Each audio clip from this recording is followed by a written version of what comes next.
बाबा जी प्रणाम।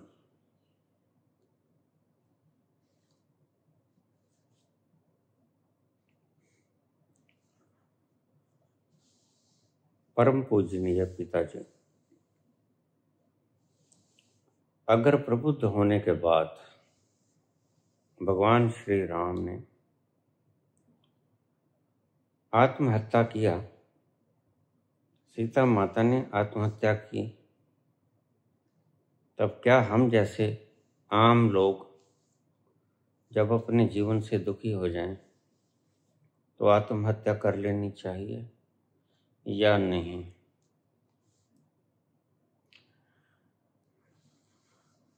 गर्ग साहब, नाम नहीं बताऊंगा, गर्ग साहब,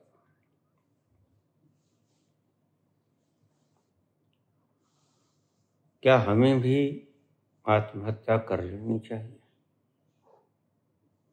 पहली बात तो मैं रोज बोलता हूं, क्या आत्महत्या तुम कर ही नहीं सकते, क्योंकि जिसे तुम आत्महत्या कहते हो वो आत्महत्या न होकर हत्या होती है। तुम शरीर को मार देते हो, और संत जन कहते हैं कि शरीर तुम हो नहीं। इसलिए संत की दृष्टि में आत्महत्या ये नहीं जो तुम करते हो,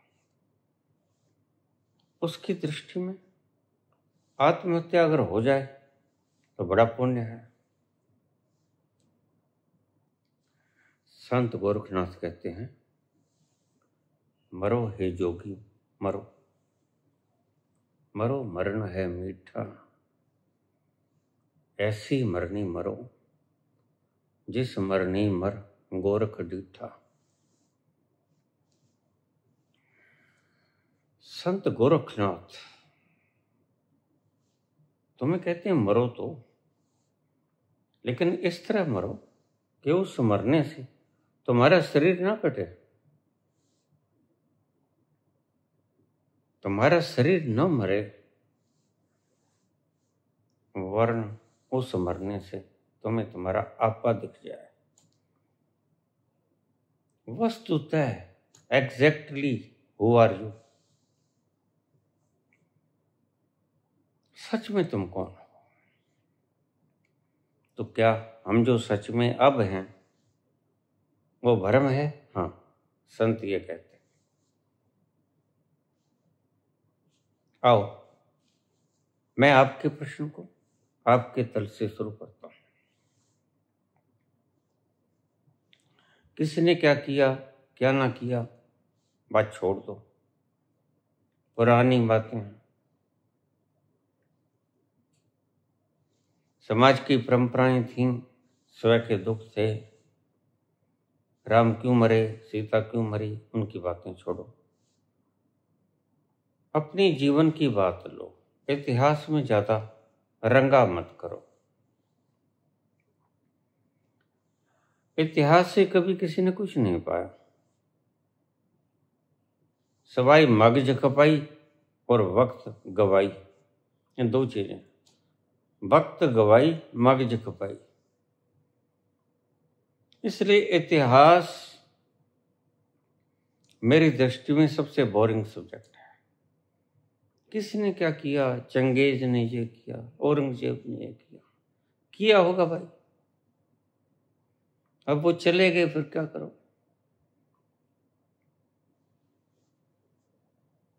लेकिन ये मूर्ख लोग हैं, ये कहते उसकी कब्र को उखाड़ेंगे, उखाड़ लो। मरे हुए व्यक्ति के तो आप 1000 टुकड़े भी कर दो तो भी कोई बदला ना हुआ। बदला तो जीवंत प्राणी से होता है। तो उसकी नस्लों को मार देंगे, उन्होंने कसूर कोई नहीं किया। कानून कभी कहता है कि बाप ने कत्ल किया और पुत्र को फांसी लटका दो, जब पुत्र ने किया और बाप को फांसी लटका दो, यह न्याय ना होगा। इसलिए इतिहास मेरे को सबसे ज्यादा बोरिंग सब्जेक्ट लगता है, फिजूल वक्त गंवाई मगज खपाई। तो गर्ग साहब, आपने जो सवाल पूछा, सीता माता, भगवान राम जिनकी हम पूजा करते हैं, काश काश तुम भगवान राम की तरह मर सकते, काश तुम कृष्ण की तरह जी सकते। यही तो तुम्हें वल नहीं आया, तुम्हें सलीका नहीं, तरीका नहीं आया, न जीने का न मरने का।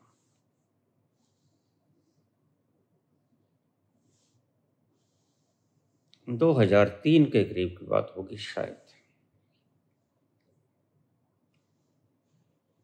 एक व्यक्ति मुझे कहने लगे, जमींदार थे, किसान थे, पंडित जी मैं कल आत्महत्या कर लूंगा। मैंने कहा 24 घंटे पहले क्यों बताते हो? कहते बस मैंने पक्का कर लिया, कल मैं आत्महत्या कर लूंगा। मैंने कहा चलो कोई बात नहीं, तुम्हारी इच्छा है। उसने सोचा था मैं कारण पूछूंगा, लेकिन फिर कारण खुद ही बताने लगा जब मैंने नहीं पूछा। तो मैंने कर्जा बहुत देना। कहते मेरे सिर कर्जा बहुत है और जमीन बेच के भी मैं चुका नहीं सकता, खर्च ज्यादा है, परिवार बड़ा है, इसलिए मैं आत्महत्या कर लूंगा कल। मैंने कहा फिर कोई इलाज और कोई इलाज नहीं। जमीन जायदाद बिक जाए फिर तो उतर सकता है कर्जा। सस्ता जमाना था, 2003 की बात कर रहा हूं।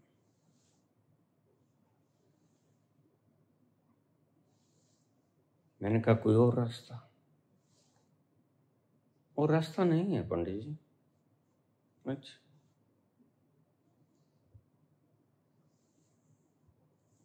लेकिन क्या मरने से ये जो पीछे तुम छोड़ के जाओ उनकी समस्या का हल हो जाएगा? कहीं ऐसा तो नहीं कि तुम तो मर जाओगे और उनकी समस्याओं को बढ़ा दोगे? और फिर कौन जाने, पैसा धूप छांव का खेल है। आज है कल नहीं रहेगा, आज नहीं है कल हो जाएगा। मैंने बहुत से लोग ऐसे देखे, अक्सर जीवन में ऐसी क्रांतियां मैंने बहुत देखी। तो फिर अगर कल को तुम्हारे पास पैसा आ गया तो तुम क्या सोचोगे? फिर क्या करना चाहिए? मैंने कहा देखो, संतों वाली बात तो अब कर नहीं सकता है, मैं जानता हूं। संत कहता है कि कारण मिटा दो। तुम्हारे दुख का कारण क्या है? तुम दुखी हो, कर्ज के कारण हो, फर्ज के कारण हो, गर्ज के कारण हो, मर्ज के कारण। कर्ज फर्ज गर्ज मर्ज, किसी के कारण भी तुम दुखी हो, उसकी मूलभूत समस्या एक ही होती है। संत कहते हैं क्या होती है? जीवेषण। जीवेषण, जीने की इच्छा। जीने की इच्छा तो तुम खत्म नहीं कर सकोगे। लोग मरते भी इसीलिए हैं कि सुखी जीवन जीने की इच्छा होती है, सुखी जीवन होता नहीं उनका। वो कहते छोड़ो, अगर दुखों का नाम ही जीवन है तो चलो इसे समाप्त ही क्यों ना कर दें। और तुम्हारी बात बिल्कुल यही है, मैंने तुमसे कारण नहीं पूछा, मुझे पता है कारण जो भी हो।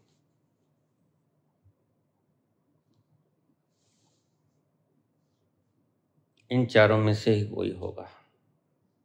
या तो कोई कर्ज होगा, या कोई फर्ज होगा नहीं निभा पाते हो, या मर्ज होगा, या कोई गर्ज होगा। गर्ज का मतलब कोई ऐसी गलतफहमी या दिमागी बोझ, असंतुलन, कोई ऐसा होगा। समाज के विपरीत पड़ता हो, घर परिवार के विपरीत पड़ता हो, कुछ ऐसी ही बातें होंगी।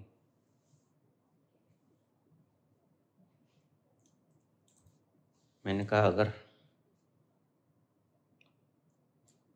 तेरी समस्या तूने बता दी, पैसा नहीं है, तो क्या मरने से पैसा आ जाएगा?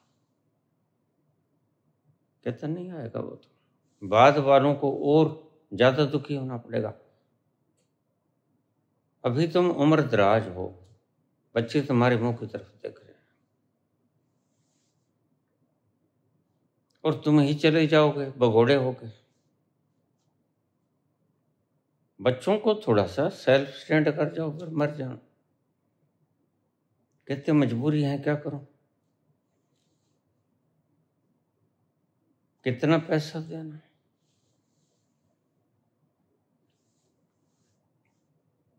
उन्होंने जो रकम बताई, मैंने कहा चलो तुम मेरे साथ ऐसा करोगे।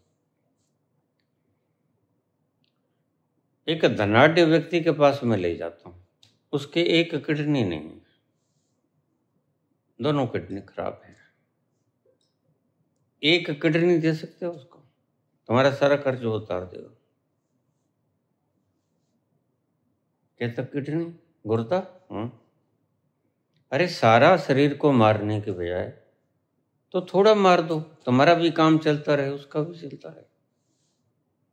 बोलो है मंजूर? सोचने लगा। मैंने कहा सारे शरीर को मारोगे, थोड़े शरीर को मार दो। कहावत है हमारी पंजाबी में,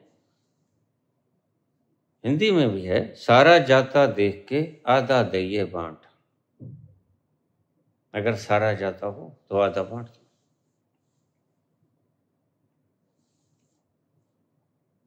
ये तो सोचना पड़ेगा, सोचना का पड़ेगा। कल सुबह तुम मर ही जाओगे। कहता नहीं, अब तो थोड़ा सा विचार करूंगा। और देखो अगर ऐसा ना हो तो ऐसा करो, जिगर का एक टुकड़ा दे दो, जिगर का, लीवर का। वो भी अपोलो के अंदर एक पेशेंट था यहाँ का हमारा, बड़ा धनाढ्य व्यक्ति था, उसको जरूरत थी। वो तुम्हें इससे भी ज्यादा पैसे दे देगा और तुम्हारा काम चलता रहेगा, तुम जी लोगे, वो भी मजे से जी लेगा। बोलो, एक आंख दे दो, तुम भी देखते रहोगे।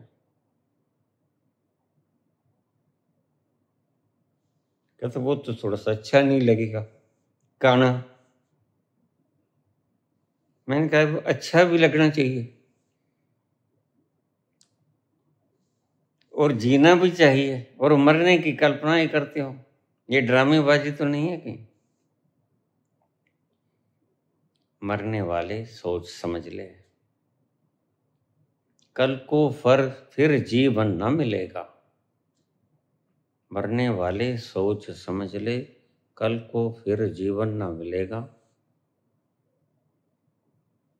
मौत कभी भी आ सकती है, लेकिन कल ये पल न मिलेगा। मौत तो जब चाहो ले लो, लेकिन फिर से अगर तुम चाहोगे कि जीवन मुझे मिल जाए, वो है असंभव है, वो नहीं मिलेगा। तुम सारी धरती के, सारी सृष्टि के खजानों को एक तरफ रख दो और तुम्हारे गए हुए प्रेमी को तुम चाहो कि वापस आ जाए, वापस नहीं आएगा। जीवंत चीज वापस नहीं आती, मुर्दा चीज वापस आ जाती है। धन तो आज चला गया, कल को आ जाएगा। स्वास्थ्य आज थोड़ा सा बिगड़ गया, कल को ठीक हो जाओगे। लेकिन जो जीवन चला गया, मरने वाले सोच समझ ले, कल को फिर जीवन ना मिलेगा। मौत कभी भी आ सकती है, कल को फिर ये पल ना मिलेगा। थोड़ा सोच लो, समझ लो। गर्ग साहब, क्या तकलीफ है?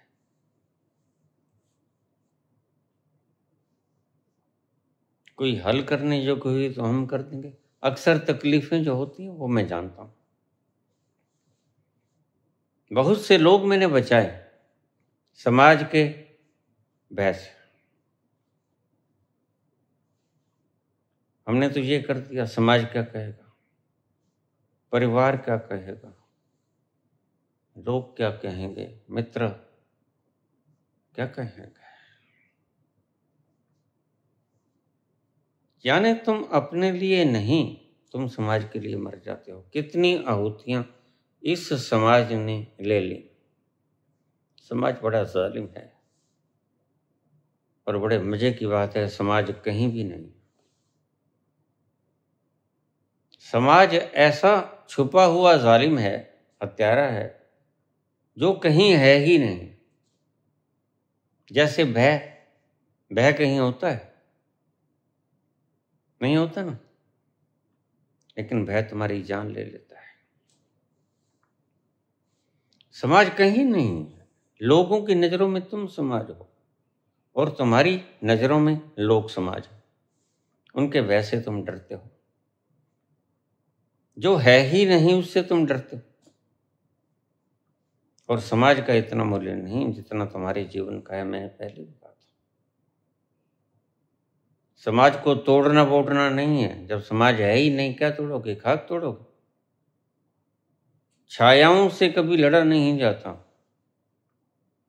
अब तुम्हारी छाया को कोई मारे, दुश्मनी तुम्हारे साथ हो, तो छाया को मारने से तुम मर जाओगे। जो समाज है ही नहीं, उसको मारोगे कैसे? हमारे यहाँ एक समाज सुधारक हुआ करते थे।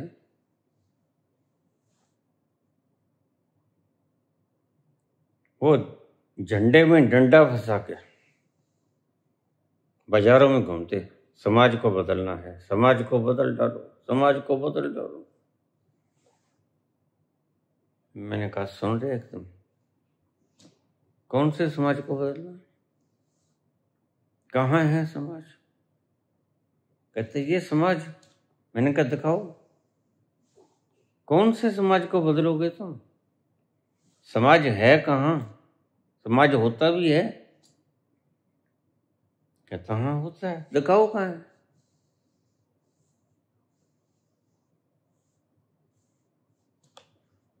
उसने सब तरफ दिलाया। मैंने कहा मैं समाज हूँ? नहीं, आप तो समाज नहीं। फिर ये जाने वाला व्यक्ति समाज है? नहीं, ये भी समाज नहीं। फिर समाज है कौन? किसको बदलोगे? किसके भय से तुम मरे जा रहे हो? किसको बदलोगे? जो है ही नहीं उसको क्या बदलोगे? जिसका अस्तित्व ही नहीं है।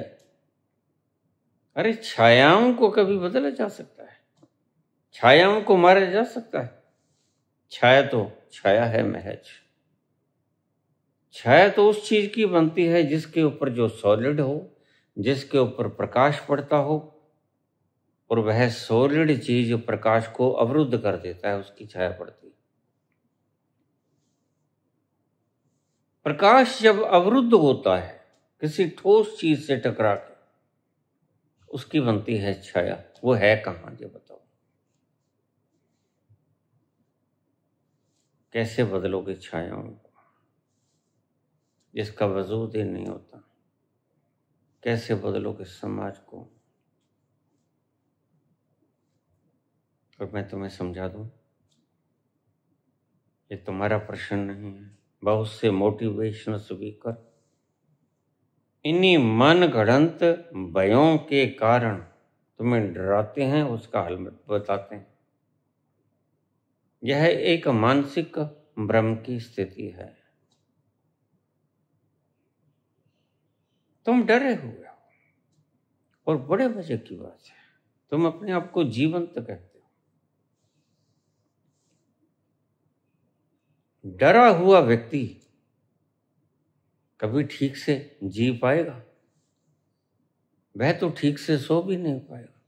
तुम जीने की बात करते हो। समाज नहीं है। पहले सत्य को खुली आंखों से देखो, ये है भी कि नहीं। कहीं ऐसा तो नहीं ये सिर्फ वह ही हो। बहुत से लोग मैंने ऐसे देखे, इनको मैंने बताया कि कहाँ है भाई, बताओ, लेकिन उनको कहीं जिसका भय था वो दिखाई नहीं पड़ा। जो चीज वास्तविक है उससे तो तुम डरते नहीं।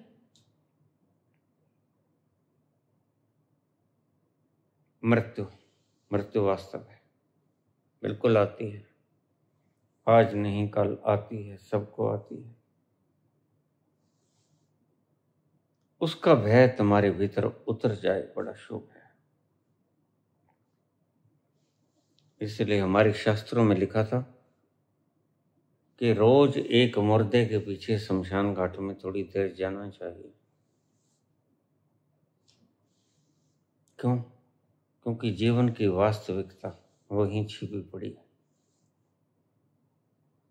शमशान घाट में जीवन की वास्तविकता छिपी पड़ी।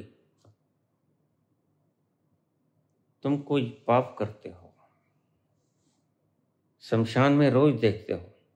कल ये अहंकार के साथ कह रहा था मैं हूं तो मुमकिन है, nothing is impossible for me.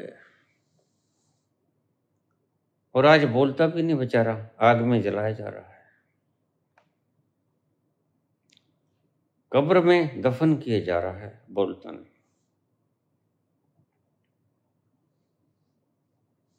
क्या ये वही है? लेकिन तुम इस मौत से बेखबर हो। तुम कहते हो मर जाऊंगा कल, और गर्ग साहब तुमने कहा कि सीता मर गई, राम मर गए होंगे।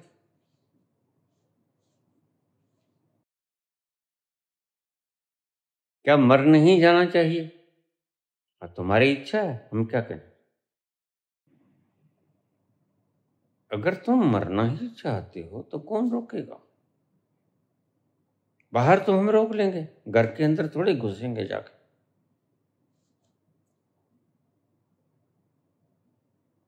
दिन में नहीं, रात को मर जाओगे अगर मरना ही है तो। मोटिवेशन स्पीकर कहेंगे नहीं जीना सीखो, और जीने की कला तो उन्हें खुद भी नहीं आती।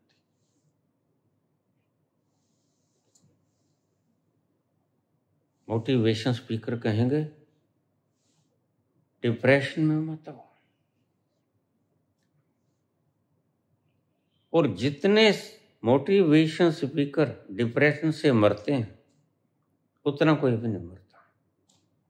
कारण जब उनके ऊपर डिप्रेशन आता है तो वे उसको झेल नहीं पाते। दूसरों का डिप्रेशन दूर करने वाले बातों में, दूसरे का डिप्रेशन दूर करने वाले जब खुद के ऊपर डिप्रेशन आता है तो हार जाते हैं। मैंने बहुत से लोग ऐसे देखे हैं, क्योंकि उन्हें जीने की कला नहीं आती, उन्हें पता नहीं डिप्रेशन है क्या। तथा कथित साइकेट्रिक्स, मनोवैज्ञानिक, मनोचिकित्सक, मैंने मनोरोग से मरते हुए देखे। बात बड़े पते की है। क्या कारण है? क्योंकि मनोचिकित्सा तुम्हारा पेशा हो सकती है, तुम्हारे जीवन को जीने का एक साधन हो सकती है, धन कमाने का। लेकिन मनोचिकित्सा एक विज्ञान भी है, जीने की कला भी है। अगर तुम्हें सही जीने की कला नहीं आई तो फिर तो तुम सिर्फ एक नॉलेज रखते हो दिमागी, जैसे ये ब्रह्म कुमारी जी रखती हैं, क्या तुम्हें समझाएंगी ऐसा ऐसा नहीं, ऐसा ऐसा नहीं, ऐसा। कुछ लोग ऐसे समझ जाते हैं।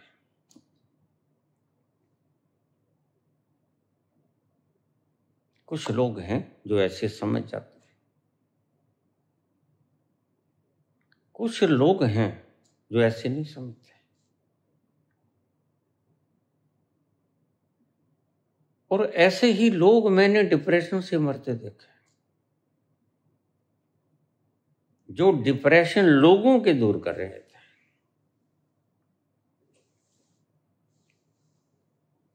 मैं क्या कहना चाहता हूं तुम्हें,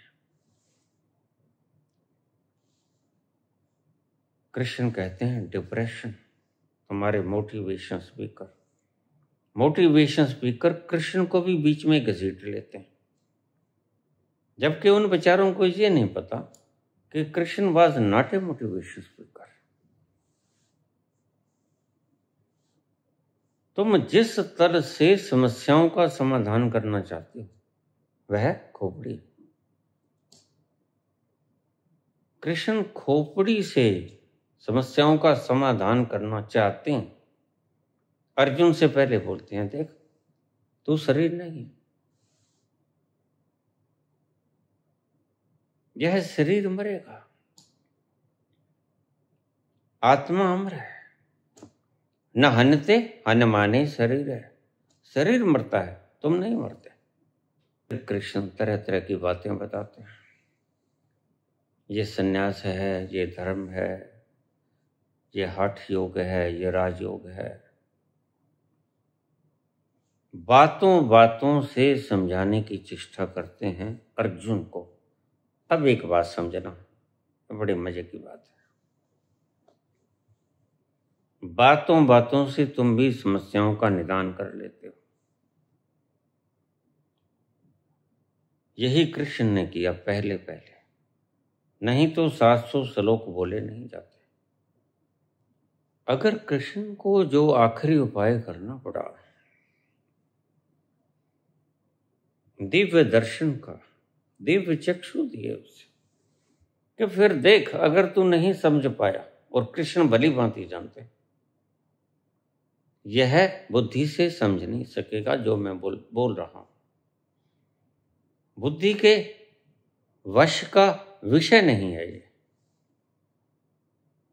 मैं इसे बुद्धि से समझाना चाहता हूं, और भला कृष्ण चूक थोड़ी सकते हैं, नहीं। कृष्ण तल बदलते हैं। कहीं इसकी समस्या मानसिक तो नहीं, कहीं इसकी समस्या कोई अन्य बात तो नहीं।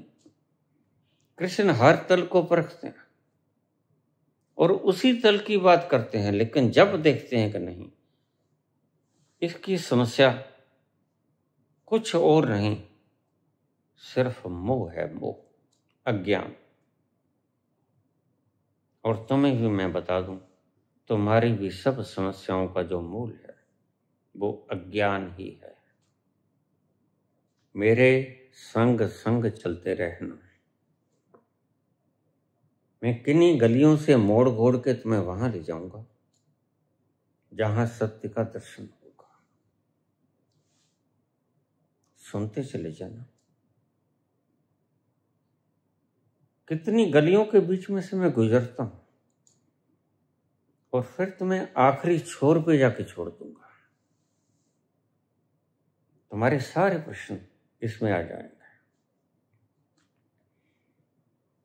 तुम्हारी समस्या आर्थिक भी हो सकती है, जैसे उस व्यक्ति की थी। मैंने कहा तुम गुर्दा दे दो, थोड़ा सा जिगर दे दो, आंख दे दो, समस्या हल करवा दूंगा तुम्हारी।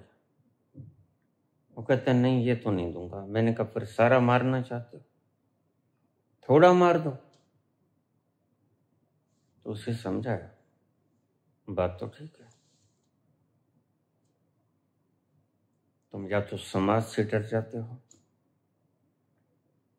अगर समाज से डरते नहीं तो फिर तुम्हारी समस्या जीवन के साथ संबंधित है।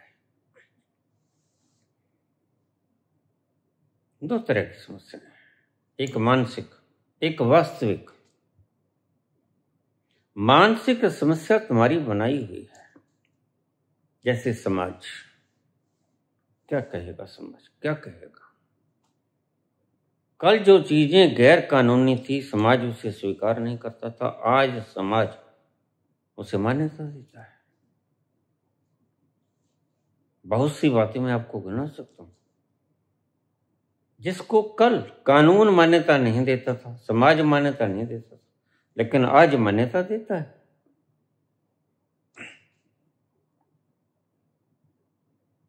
जैसे होमोसेक्सुअलिटी।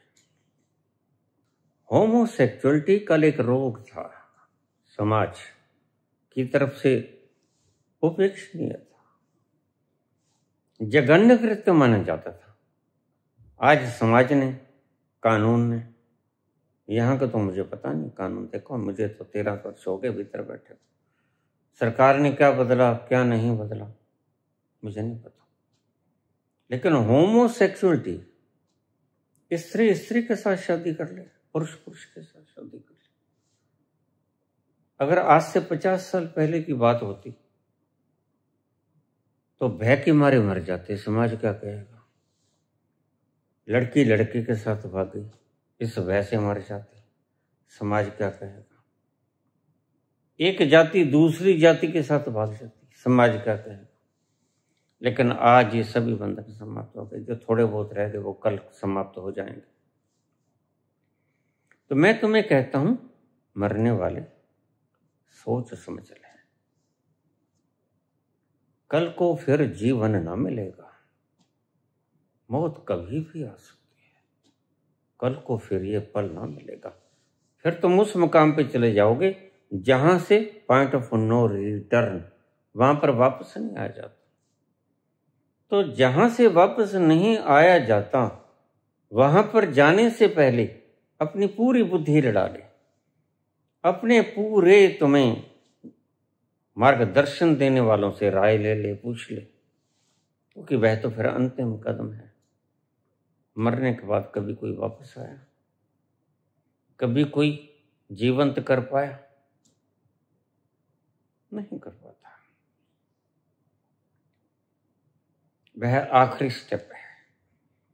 तुमने कहा गर्ग साहब क्या मर जाना चाहिए, मैं भी दुखी हूं, क्या मर जाऊं। पहली बात तो तुम आत्महत्या कर नहीं सकते, पहली बात। और जो राम ने आत्महत्या की वो आत्महत्या थी नहीं, क्योंकि राम जानते थे मैं ये शरीर नहीं। क्या तुम ये जानते हो? राम जानते हैं कि मैं शरीर नहीं, तुम ये जानते हो? बुद्ध का पुत्र राहुल ये जानता था, जैसे ही उसने जाना कि मैं शरीर नहीं हूं, वो तुरंत शरीर से बाहर हो गया।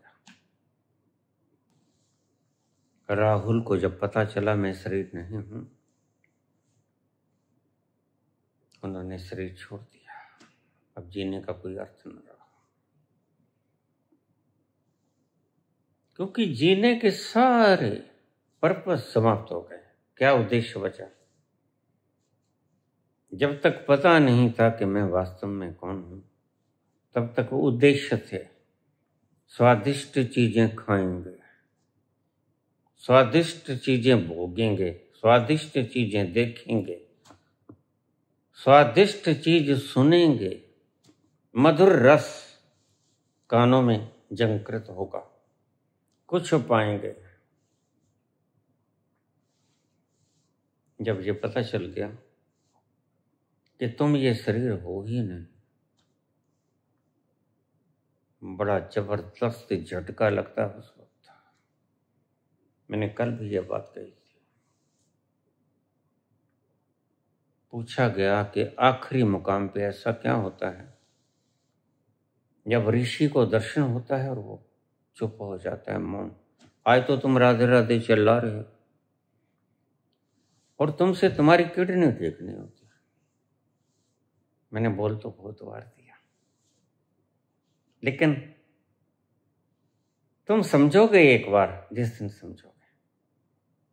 उस एक बार के इंतजार में मैं बार बार बोलूंगा। तुम कब समझ जाओ ये दूसरों को मूर्ख और धूर्त बनाने वाले लोग खुद कब संभलेंगे, बस मैं इस इंतजार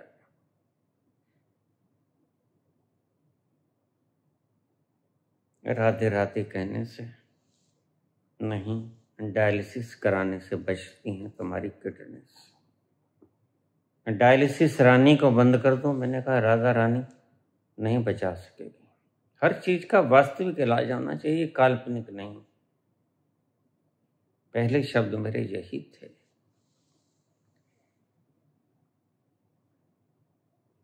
तुम्हारे नेतागण तुम्हें काल्पनिक इलाज बताते हैं, तुम्हारे संत तुम्हें वास्तविक इलाज बताते हैं। यही फर्क है राजनेता में और धार्मिक नेता में। राजनेता कल्पना से इलाज करता है। वो देखो एम्स बन गया, वो देखो, वो देखो, बनता बनाता कुछ नहीं और मिलता मिलाता इन्हें भी कुछ नहीं। हाथ में टोकरा ही रहता है और टोकरा ही आकृतिक रहेगा। जो दूसरों को बुद्धू बनाने पे तुले हैं उनको परमात्मा एवज में क्या देगा? Every action there is an equal and opposite reaction. प्रत्येक कर्म का प्रतिकर्म विपरीत और समान होता है। तो भूल जाओ इस बात से कि तुम लोगों को दुखी करके स्वयं सुखी हो जाओगे। ऐसा कोई फार्मूला है ही नहीं, ना विज्ञान में है ना ईश्वरीय विधान में है। तुम खुश हो लो थोड़ी देर के लिए, ठहाके मार लो, लेकिन जब कल आएगा परिणाम तुम्हारे सामने तो सिर धुन धुन के पछताओगे। काश मैं ये वक्त लोगों को गुमराह करने में न गुजारता, खुद के उत्थान में गुजार लेता। आज पूजे जाओगे, आज धन इकट्ठा करोगे, क्या करोगे? क्या करोगे? कभी सोचा? तो खाक संत हो तुम,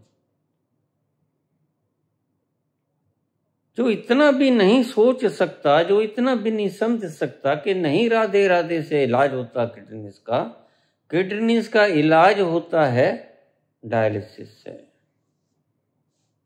वह इतना बुद्धू व्यक्ति लोगों को बुद्धू क्यों बना रहा है? काश तुम्हें समझ आ जाता। और ऐसे बुद्धुओं के पास महाबुद्धुओं की कतार लगी। रोज सर्कस हो रही है, मैं देखता हूं और बड़ा हंसता हूं। बस मेरे खून के बढ़ने की एक तरकीब परमात्मा ने मुझे दे दी। जब भी कभी उदास होता हूं तो इन सर्कसियों को देख लेता हूं, या तो किसी नेता को देख लेता हूं भाषण करते हुए, रगों में खून नहीं सिंदूर डोल रहा है, तो ठहाके मार लेता हूं, या इन मूर्खों को सुन लेता हूं। राधे राधे करते रहो, सब ठीक हो जाएगा, तो खुश हो लेता हूं। मेरे हीमोग्लोबिन को बढ़ाने का काम करती हैं। आयरन लेने की जरूरत नहीं पड़ती, क्योंकि दूध में वैसे भी आयरन थोड़ा सा कम ही होता है, 0.46 मिलीग्राम।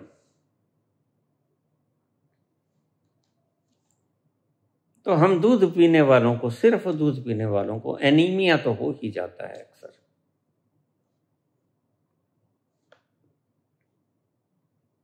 राहुल ने आत्महत्या की,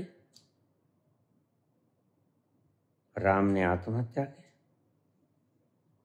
सीता ने आत्महत्या की। नहीं, जिसको पता चल गया कि मैं शरीर नहीं हूं, वह आत्महत्या करेगा कैसे? राम की हत्या आत्महत्या नहीं होती।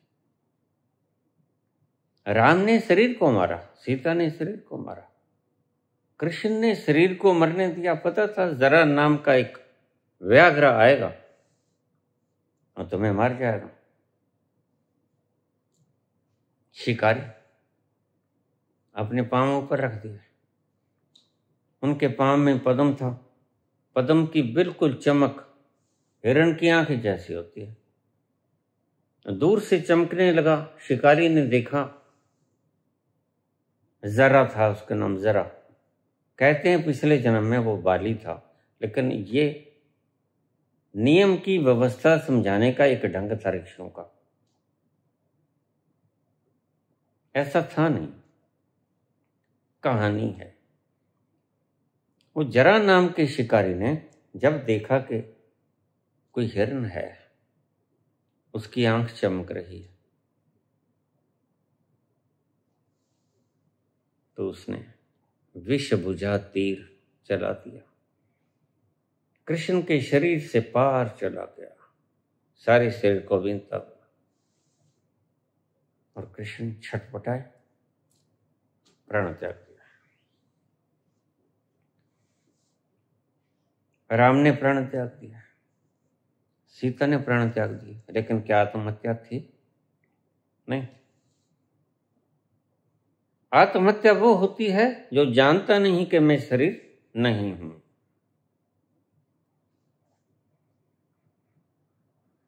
शाब्दिक फूल हैं, इनसे बाहर नहीं आती, इनसे गुलशन नहीं खिलते, इनमें सुगंध नहीं होती। ये शाब्दिक फूल है। काश तुम समझ पाते। मुझे कोई कह रहा था उसके पास बड़े बड़े सेलिब्रिटीज जाते हैं। मैंने कहा उनको सेलिब्रिटी ना कहो, उनको मूड कहो, जो इतनी बात से भी नहीं जानता। हर व्यक्ति अपना मुकद्दर खा लेता है। परमात्मा ने सभी का मुकद्दर अलग सा लिखा है। तुम्हें तुम्हारे कर्मों का फल मिल रहा है, ये उसकी लीला है। कोई किसी के पास जाने से कैसे धनाढ्य हो जाएगा?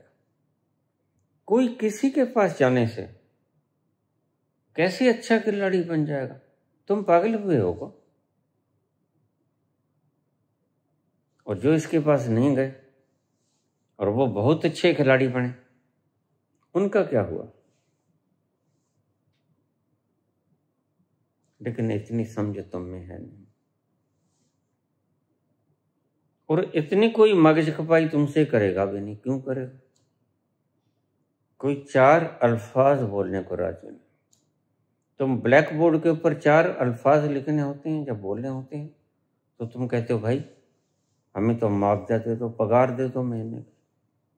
फिर बोलेंगे तो संत क्यों बोलते हैं, इनके दिमाग में खराबी है? नहीं। जो स्वतंत्रता सेनानी स्वतंत्रता के युद्ध में कट गए, उन्होंने कुछ लेना था तुमसे? नहीं। भगत सिंह फांसी पे चढ़ गए, राजगुरु सुखदेव, उन्होंने तुमसे कुछ लेना था? नहीं। अगर उनको पता होता कि आने वाले लोग ऐसे होंगे जिनके खून में सिंदूर दौड़ेगा, तो क्या वो ये काम करते? नहीं करते। फिर वो भगोड़ों की तरह चरण चुंबक बन जाते। कायरों का यही हशर होता है। कायर भगोड़ों की तरह सत्ता के चरण चुंबक बन जाते हैं। और ये कोई बहादुरी की बात नहीं। देखो, मरने से बचते हो, और मृत्यु तुम 7 दीवारों में लिपट के बैठ जाओ, मृत्यु तुम कहीं भी पकड़ लेगी। मृत्यु तुम्हें स्पेयर नहीं करेगी। Spares nobody. Death spares nobody. और तुम इसी मृत्यु से डर डर के फिरते हो, और यही मृत्यु तुम्हें ढूंढ लेगी, आकर तुम कहीं बैठे हो। मुझे लोग कह देते हैं बाबा तुम ऐसी निर्भयता से बातें करते हो, थोड़ा सा बच के बोल दिया करो। अगर तुम्हें कोई मार गया तो? मैंने कहा फिर अगर ये ना मारेंगे तो मौत भी छोड़ देगी मुझे? नहीं, वो तो नहीं छोड़ेगी बाबा। तो मैंने कहा फिर इन्हें ही मारने दो, ये कायर मुझे क्या मार पाएंगे? ये मारेंगे मेरे शरीर को ज्यादा से ज्यादा, nothing else they can do. I will not die, never die. मैं वो तत्व हूं जो न मरता, न गलता, न जलता, न भीगता, न सूखता। नैनम छिदन्ति शस्त्राणि, ये शब्द नहीं है, मैं अनुभव से बोलता हूं। शब्दों से राधे राधे कभी नहीं सिखाया मैंने। जो बोला एक एक अल्फाज, एक एक अल्फाज अपने अनुभव से बोला। और बड़े मजे की बात, लोग मुझसे पहले पहुंच गए तो कमेंट करते हैं मैंने एनलाइटनमेंट की वीडियो डाली, बड़े प्यारे प्यारे कमेंट आए। अरे बाबा, you are in hallucination, this is not ecstasy. बड़े भ्रम में जी रहे हो बाबा, ऐसा कभी होता है क्या? मैंने कहा भाई नहीं होता होगा तो मत सुनो। तुमको किसने इनवाइट किया? मैंने घर पे पीले चावल भेजे थे, तुम मुझे सुनो। कुआं का भी बुलाता है किसी प्यासे को क्या कि प्यास बुझा ले। मैंने बाबा से कहा बाबा ये तो मेरे से पहले पहुंचे हुए लोग हैं, ये तो मुझ पे कमेंट कर रहे हैं। ये कहते हैं, कोई कहता है एनलाइटमेंट होता ही नहीं।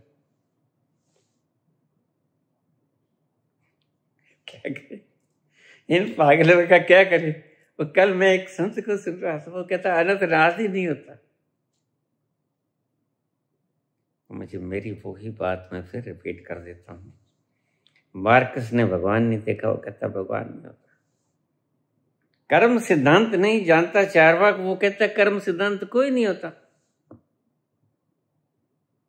बस मजे से ऋण उठाओ, ऋणम कृत्वा घृतम पिबेत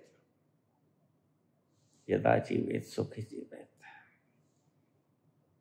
भस्मभूतस्य देहस्य पुनरागमनम कुतः।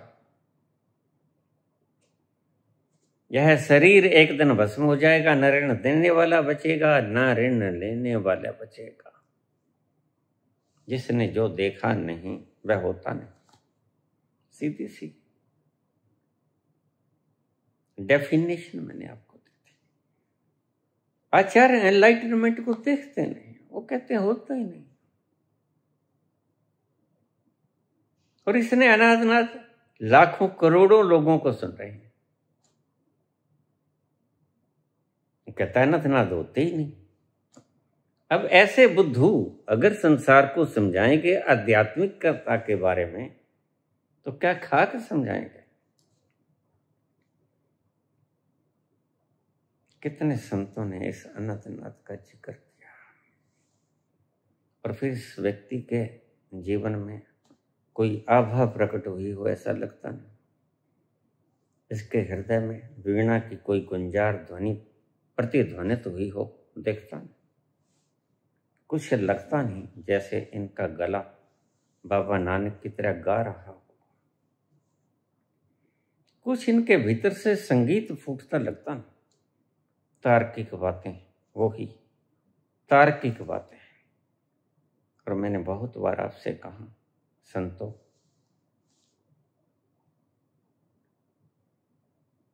यह है मुर्दों का देश। इस रहस्य को बुद्धि नहीं समझ सकती और तुम बुद्धि से इस रहस्य को समझने की चेष्टा कर रहे हो। कैसे होगा संभव ये? तो उस आनंद को तर्क के माध्यम से पाना चाहते हो, कैसे होगा ये? कांट छांट से वो मिलता नहीं। वह योग से मिलता है, बांटने से नहीं मिलता, भेद से नहीं मिलता। वह योग से मिलता है। योग तुम करते नहीं क्योंकि तुम्हारे तो हाथ में तलवार।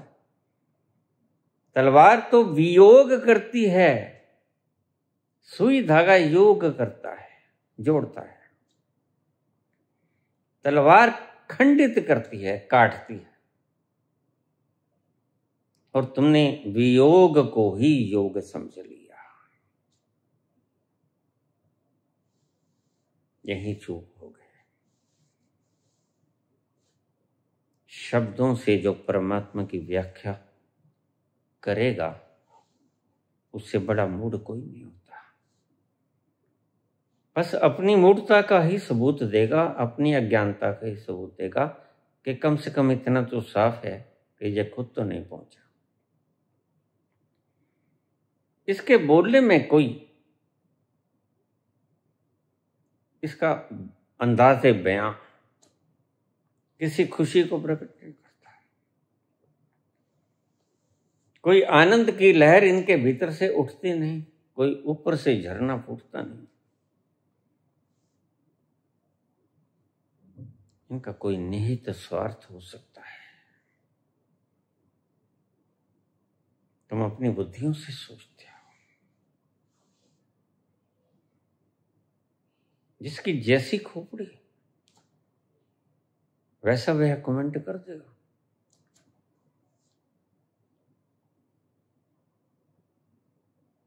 लेकिन तुम अगर ऐसे कमेंट करोगे तो एक बात को समझ लेना कि तुम दूसरे का कुछ नहीं बिगाड़ोगे, अपना ही बिगाड़ोगे। बुल्ले शाह कहते हैं कि जिसे मिल गया वो चादर तान के सो गया। वो कहाँ तुम्हारी बकवास सुनेगा। राती जागण राती भौंकण इस दरगाह दे कुत्ते, बुल्ले शाह जिन रब थया चादर तान के सुते। जिनको परमात्मा मिल गया मैं चादर ओढ़ के सो गए मौत से। ना कछु लेना ना कछु देना, ना कछु लेना ना कछु देना। कबीरा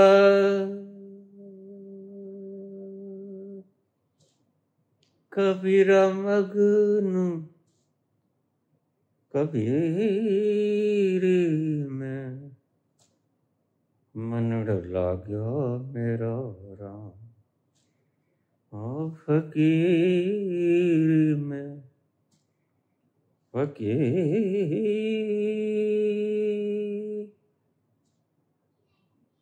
फकीरी में मनड़ लाग्यो मेरा राम। इस आनंद से तुम वंचित हो जाओगे, इस मस्ती से तुम वंचित हो जाओगे। जिसने यह मस्ती नहीं पी उसका जीना भी क्या खाक जीना होता है। बुद्धि से जिए तो क्या खाक जिए।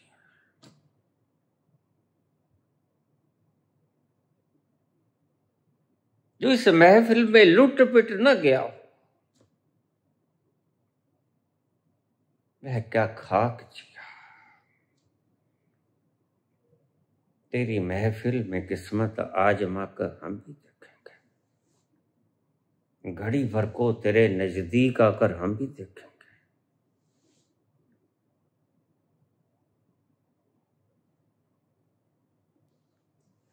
अगर दिल गम से हो खाली तो जीने का मजा क्या है। अगर दिल गम से हो खाली तो जीने का मजा क्या है।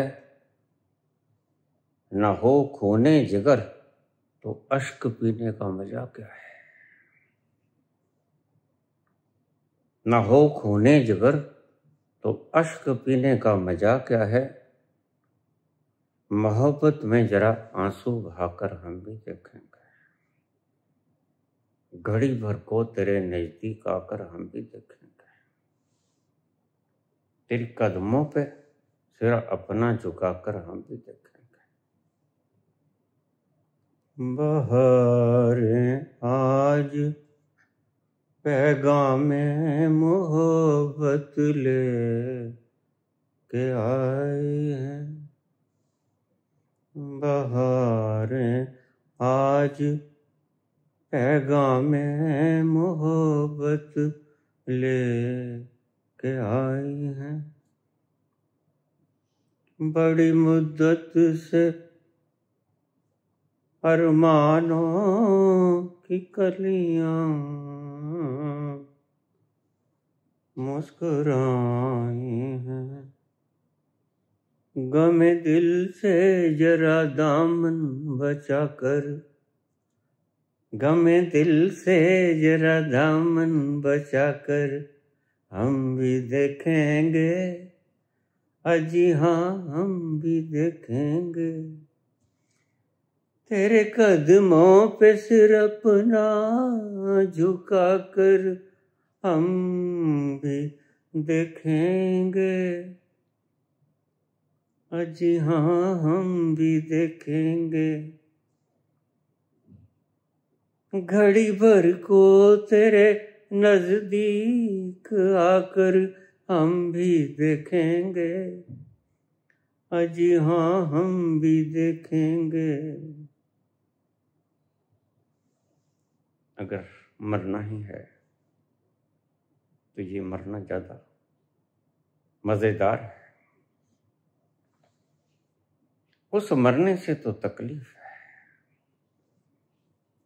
इस मरने में मजा है। तुम अगर मरना ही चाहते हो तो मरो, गोरख की मरनी मरो। मरो मरो हे जोगी मरो, उससे तुम खुद मरोगे। आत्महत्या करके तुम शरीर को मारते हो, दूसरों को मारते हो, वो हत्या होती है। आत्महत्या, आत्महत्या हत्या होती है, क्योंकि शरीर तुम हो नहीं। मरना है तो इस तरह मरो, किसी के प्यार में लुट जाओ, किसी के होकर मर जाओ, किसी के कदमों पे सिर रख के समर्पित होकर मर जाओ। इस मरने में मजा बड़ा है। काश तुमने एक बार इस मरने को भी देख लिया होता है। कभी भी एक पहलू देखकर फैसला लेना उचित नहीं होता। जज भी अगर सुनता है तो दोनों पक्षों को सुनता है, फिर फैसला सुनाता है।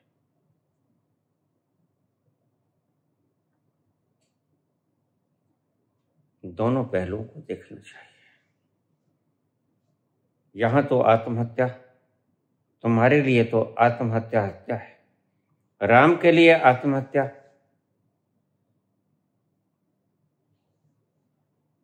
आत्महत्या कुछ और है। राम शरीर से मरते हैं, खुद तो कब के मर गए। कृष्ण शरीर से मरते हैं, उनकी खुदी तो कब की मर गई। नानक, कबीर, मीरा, ये खुद तो बहुत पहले से मर गए। जिस दिन ज्ञात हुआ कि मैं शरीर नहीं हूं, उस दिन ही मर गए। जिस दिन ब्रह्म मरा, माया मरी, न मन मरा, मर मर गए शरीर। तुम्हारे तो शरीर मर मर के जाते, तुम्हारा भ्रम कब मरा। माया मरी न मन मरा, मर मर गए शरीर, आशा तृष्णा न मरी, कह गए भक्त कबीर। तुम मरते हो तो किसी कारण से मरते हो, किसी की इच्छा पूरी नहीं हुई। कोई कुछ बनना चाहता था, बन नहीं पाया। तुम मरते हो लाचारी से, नाकामयाबी से, बुझे बुझे से मन लिए मरते हो। वह भी क्या मरना हुआ। मरो मरो हे जोगी मरो, ऐसा मरो, विशाल हृदयता से मरो, इतनी संकीर्णता से मत मरो। जीवन बड़ा अमूल्य है। और फिर अगर मर भी जाओगे तो तुम्हें पता नहीं, यह एक पाठशाला है। अगर एक बार फेल हो गए तो वह कहीं जाने नहीं देगा तुम्हें। दूसरी बार फिर इसी पाठशाला में फिर के यहीं पे आना होगा, फिर उसी जमात में बैठोगे। उत्तीर्ण नहीं करोगे तो फिर उसी जमात में बैठोगे। प्रेरणात्मक वक्ता जो आपको प्रेरणा देता है, ये झूठा होता है, क्योंकि प्रेरणात्मक वक्ता कभी सही प्रेरणा तुम्हें दे नहीं सकता। सही प्रेरणा दे सकते हैं तुम्हें कृष्ण, और वह प्रेरणा बुद्धि से नहीं आती, विजडम से नहीं आती।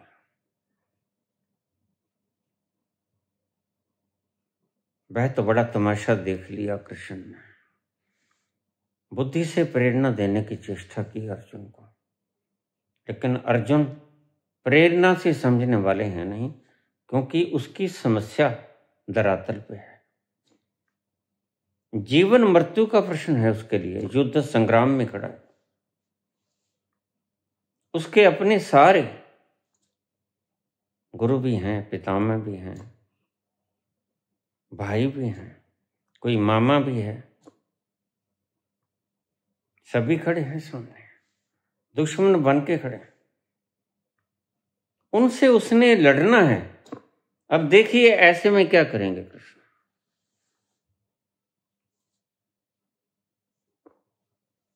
प्रेरणात्मक वक्ता तुम्हें बुद्धि के तल से समझाने की चेष्टा करेगा। बुद्धि के तल से समझाया जा सकती हैं कुछ बातें, कुछ समस्याओं को हल किया जा सकता है। तुम अगर मरना चाहते हो धन की कमी के कारण, मजबूरी के कारण, उसका हल किया जा सकता है।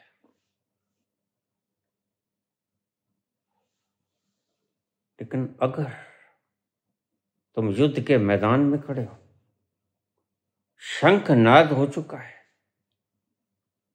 अब तुम्हें लड़ना ही पड़ेगा। आसपास दोनों छोरों पे सेनाएं खड़ी हैं आपस में मरने मारने के लिए, कटने काटने के लिए उद्यत। वहां क्या करोगे? वहां वास्तविकता है। यह कल्पना लोक का भय नहीं है, यह वास्तविकता का भय है। अर्जुन का भय कल्पना लोक का भय नहीं, वास्तविक भय है। लेकिन यह भी ध्यान करा दूं कि अर्जुन के लिए वास्तविक है, कृष्ण के लिए वास्तविक नहीं। कृष्ण के लिए यह कल्पना है। बड़ी मजेदार बात है, क्योंकि अर्जुन खुद को शरीर समझता है। और तुम जो हो, मैंने पहले भी कहा, जो तुमने देखा नहीं वो होता नहीं। तुम सीधी सीधी बुद्धि की बात करते हो। तुम कहते हो जो चीज मेरी समझ में आ जाएगी वह तो है, और जो समझ से पार हो जाएगी वह नहीं। बस यही तुम चूक जाते हो।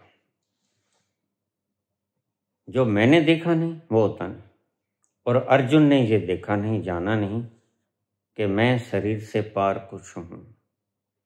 I am something else separate from body. मैं कुछ अलग हूं शरीर से।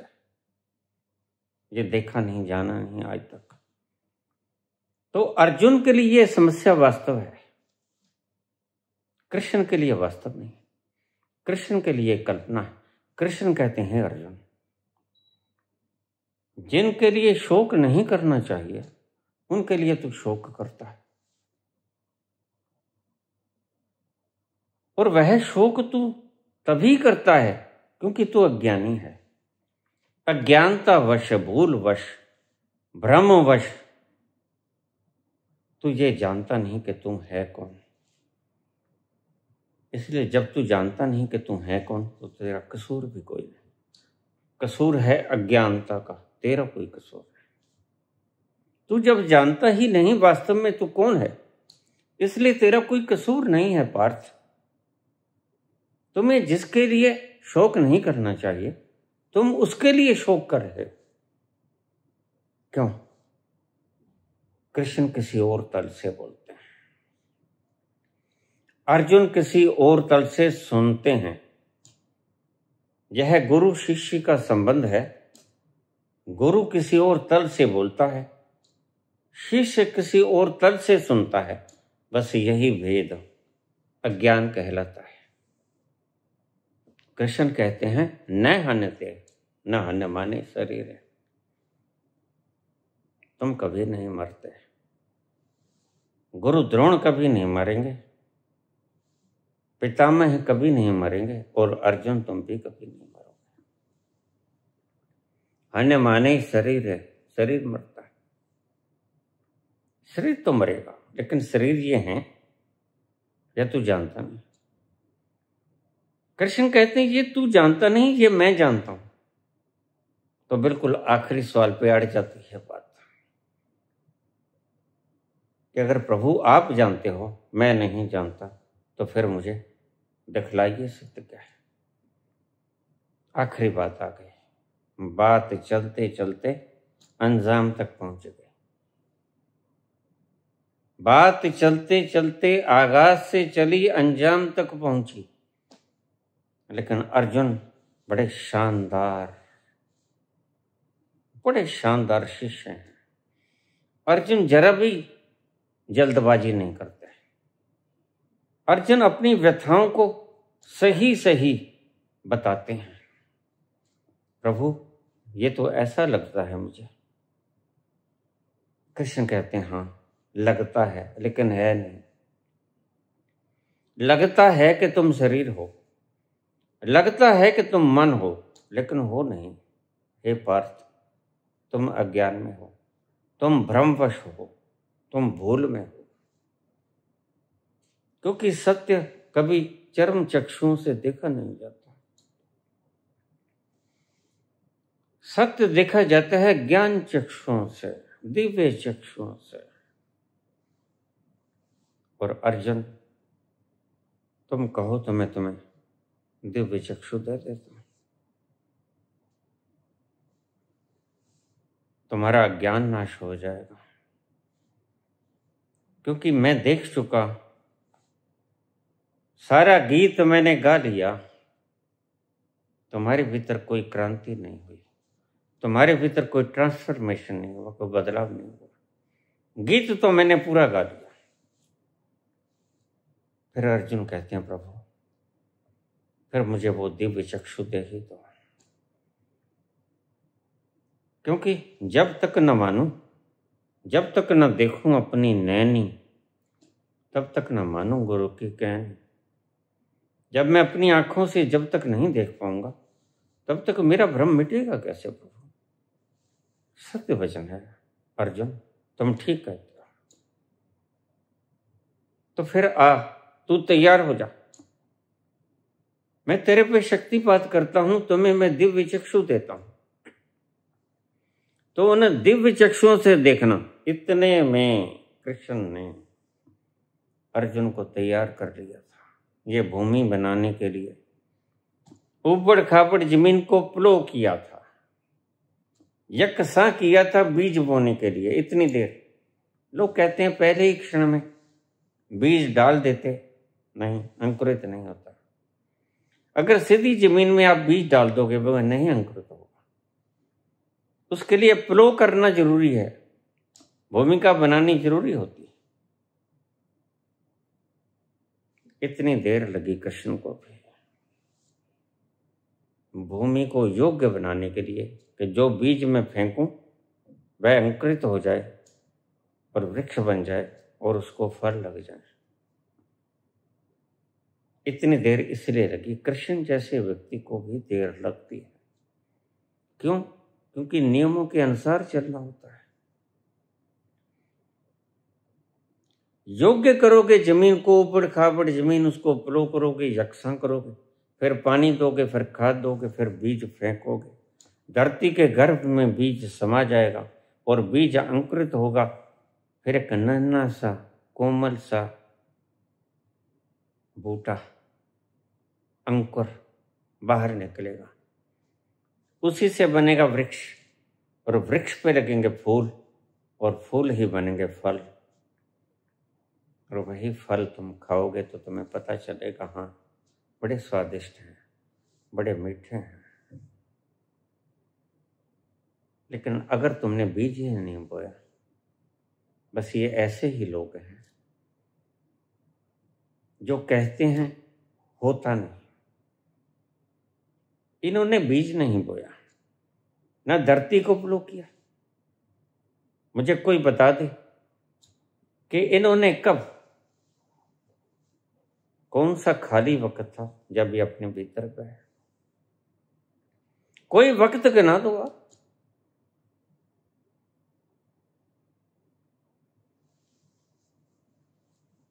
ये वो नगमा है जो हर साज पे गाया नहीं जाता।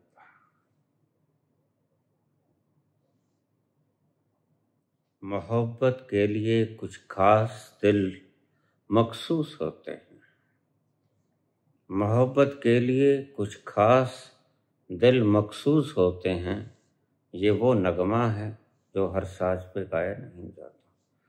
हर हृदय इन वीणा के तारों को झंकृत करने के योग्य नहीं होता। ये वो नगमा है, परमात्मा का नगमा वो नगमा है जो हर साज पे गाया नहीं जाता। ये किसी विशेष साज पे ही गाया जाता है। कुछ करना होता है, अपने भीतर उतरना होता है। और मुझे दुख है, ये लोग कब IAS किए, कब नौकरी की, कब इस्तीफा दिया, कभी कुछ खाली मुकाम, कुछ ऐसे मरहले जो बिल्कुल खाली थे, उनके जीवन में कभी नहीं आए।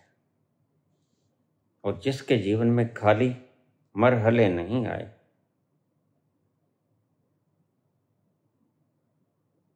वह अपने भीतर नहीं जा सकेगा।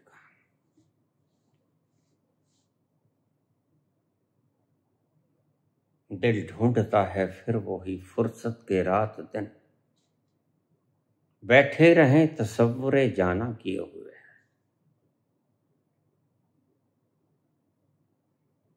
जिसने वो बिल्कुल खाली वक्त नहीं देखा, फुर्सत के लम्हे जिसके जीवन में कभी आए नहीं, वह फूल नहीं खिलेगा। उसे ही तप कहते हैं, उसे ही ध्यान कहते हैं, उसे ही साधना कहते हैं। किस वक्त की इन्होंने साधना? और बात करते हैं अष्टावक्र गीता की, बात करते हैं उपनिषदों की। उपनिषद उस तत्व के पास बैठ जाना। बात करते हैं गीता की, जहां से कृष्ण बोलते हैं। और मुझे बड़ी हैरानी होती है, इसलिए मैं रोज कहता हूं कि सबसे बड़े मार्ग भ्रष्ट किए जो जानते नहीं और तुम्हें सब बतला देते हैं।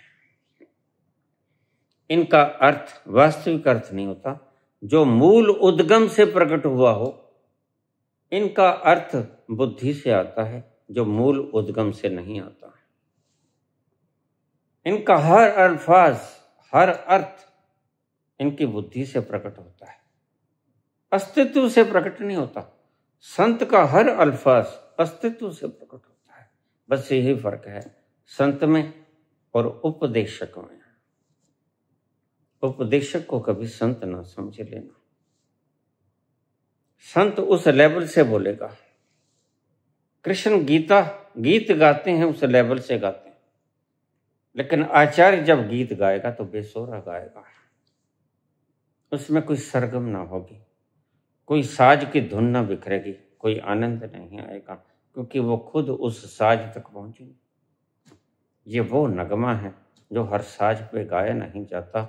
मोहब्बत के लिए कुछ खास दिल मखसूस होते हैं, कुछ कृष्ण जैसे दिल, कुछ मीरा जैसे, नानक कबीर जैसे।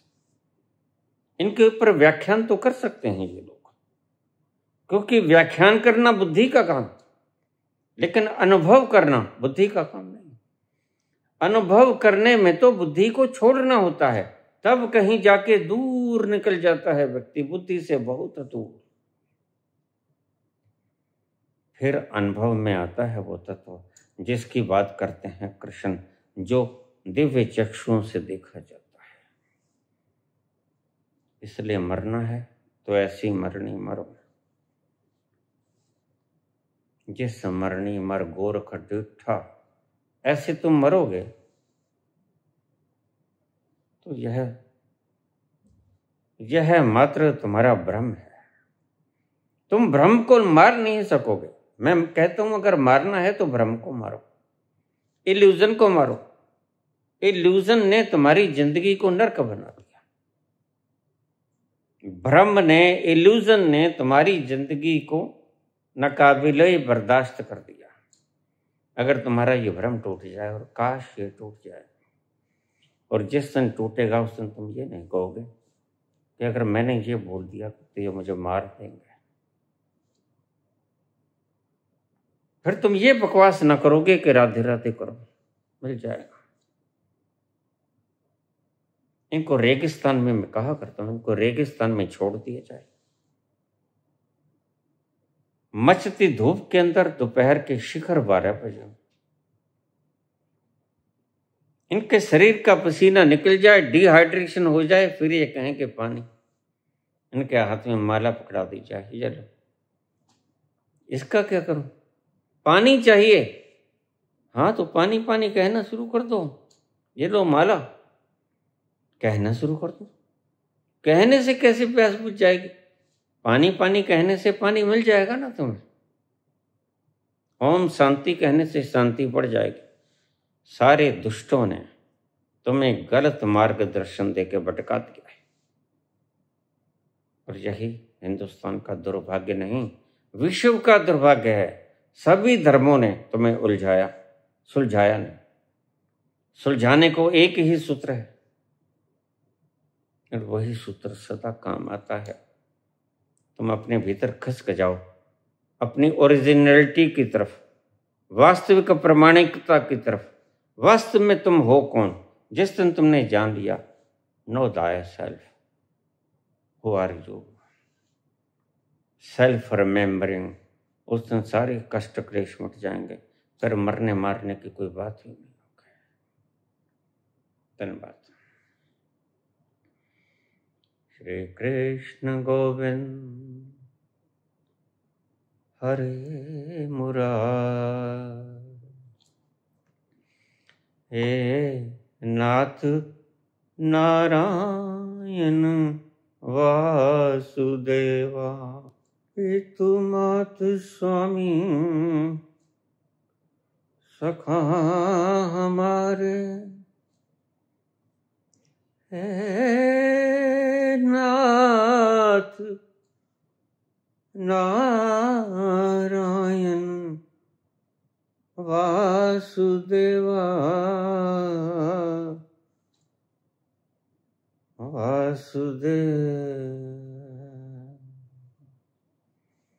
श्री कृष्ण गोविंद हरे मुरारी, हे नाथ नारायण वासुदेव, पितुमात स्वामी सखा हमारे, पितुमात स्वामी सखा हमारे, हे नाथ नारायण वासुदेवा, श्री कृष्ण गोविंद हरे मुरारी, हे नाथ नारायण वासुदेवा।